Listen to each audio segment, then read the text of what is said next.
കിടന്നോ, കാലത്ത് വിളിക്കാം. ബാലേട്ടാ, ഒരു മിനിറ്റ്, ഒരു കാര്യം പറഞ്ഞോട്ടെ.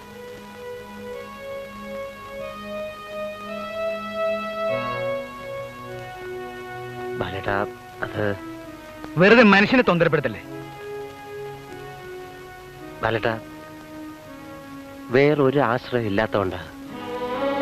അച്ഛൻ മരിച്ച പിന്നെ സ്ഥിതിയൊക്കെ വളരെ മോശമായി. എന്നെ പഠിപ്പിക്കാൻ വേണ്ടി ഉണ്ടായിരുന്ന കിടപ്പാടം വരെ അമ്മയ്ക്ക് വിൽക്കേണ്ടി വന്നു. എന്നെങ്കിലും ഞാനൊരു കര പറ്റുമെന്ന് പാവ അമ്മ വിചാരിച്ചു. ബാലേട്ടനറിയോ, ഞങ്ങളുടെ അകന്ന ബന്ധത്തിൽപ്പെട്ട ഒരു വീട്ടിൽ അനാഥയെ പോലെ കഴിയാൻ എൻ്റെ അമ്മ അറബിക്കഥകളിലെ രാജകുമാരനെ പോലെ ഒരു ദിവസം പൊന്നും വാരി ഞാൻ അവിടെ ചെല്ലുമെന്ന അമ്മയുടെ വിചാരം. മടുത്ത് ബാലേട്ട. വലിയ ബംഗ്ലാവും കാറും ഒന്നും ഒരിക്കലും ഞാൻ സ്വപ്നം കണ്ടിട്ടില്ല.